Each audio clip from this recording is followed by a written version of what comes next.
பூனை. ரெண்டு பேருக்கு என்ன அக்ரிமெண்ட்? நான் இங்க பாரு, நீயும் நானும் வாழ்க்கை முழுக்க ஃப்ரெண்ட்ஸ். ஓகே, ஒண்ணு, நான் உன்னை சாப்பிட மாட்டேன், இது சத்தியம்.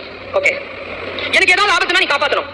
ஓகே, ரெண்டு பேரும் சுத்துது, சுத்தி வருது, ஜாலியா இருக்குது. ஒரு நாள் எலி பூனைய காணோம். பூனை காலையில இருந்து காணோம். எலி தேடி தேடி மதியானம் வரைக்கும் கழிச்சு வெயில்ல பொந்துக்கு வந்துருச்சு.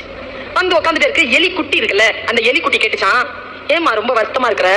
இல்லடா, பூனை மாமாவை காணோம்டா காலையில இருந்து. எங்கம்மா போனாரு? தெரியலடா. போய் தேடியாமா? காலையில இருந்து தேடலடா. இன்னும் கொஞ்சம் தூரம் இருக்கு தேடுறது. நான் போனோம். நானும் வரேம்மா, நானும் தேடுறேம்மா. சரி வா. ரெண்டு பேரும் போய் தேடுறாங்க. சாயந்தரம் 5 மணிக்கு அந்த காட்டினுடைய எல்லையில ஒரு வேடன் வலை விரிச்சு அந்த வலையில இந்த பூனை சிக்கிட்டு இருக்கு. எலி பாத்துருச்சு, பூனை எலிய பாத்துருச்சு. எப்பா சாமி வந்தியா? காலை 5 மணிக்கு குடிச்சாண்டா, சோறு தண்ணி குடுக்கல, இழுத்துட்டு போறாங்க, என்ன கொஞ்சம் காப்பாத்துனுச்சு. நேரா ஓடி வந்துச்சு. எலி வந்து கடிக்க ஆரம்பிச்சது வலைய. பக்கத்துல இந்த குட்டி எலியில அம்மாவை பார்த்துட்டு அதுவும் வேகமா கடிக்க ஆரம்பிக்கும் போது அந்த அம்மா எலி குட்டி எலிய கண்ணு கடிச்சு. நீ ஒன்னும் செய்யல, இதுவும் ஒன்னும் செய்யலைங்க, இப்படிதான் செய்யும். அது துடிக்குது உள்ள கடந்து.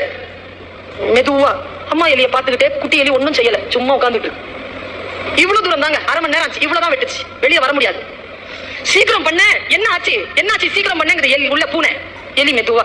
திடீர்னு ஒரு சத்தங்க, வேடன் வரான். அவனுடைய காலடியால் அந்த மண் அதிர்கிறது. அவன் கிட்ட வராங்க. அவன் கிட்ட வரதுக்கும் இந்த எலி என்ன பண்ணுச்சு, சரேல்னு ஒரே கடியை கடிச்சு விட்டு பாருங்க, பூனை வெளியில ஓடிச்சு. டைமிங் எப்படி தெரியுமா இருந்தது? வேடன் வருவதற்கும் பூனை ஓடுறதுக்கும் குட்டி எலி வச்சுக்கிட்டு தாய் எலி போய் பொந்துக்குள்ள அடைகிறதுக்கும் டைமிங் சரியா இருந்துச்சு. அப்போ இந்த குட்டி எலி கேட்டுச்சான், 1 மணி நேரமா ஏமா மெதுவா கடிச்சிருந்தேன், இது ஏற்கனவே அறுத்து விட்டுருக்கலாம்ல. அப்போ தாய் எலி சொல்லிச்சான், இங்க பாரு, எனக்கும் பூனை மாமாவுக்கும் தான் அக்ரிமெண்ட், உனக்கும் அவனுக்கும் இல்ல. இன்னொரு விஷயம், அவன் காலையில 5 மணிக்கு பிடிச்சிருக்கான், சாயந்தரம் வரைக்கும் பசியோடு இருந்து, நீ வேற குழு குழுன்னு இருக்கிற. நான் உன்னையும் காப்பாற்றணும், என் நண்பனையும் காப்பாற்ற வேண்டும் என்றால் சரியான காலத்திற்கு நான் காத்திருக்க வேண்டியதாக இருந்தது. அந்த கால எல்லை என் கைக்குள் வந்தவுடன் 2 பேரையும் காப்பாற்றினேன் என்று சொன்னது அந்த தாய்.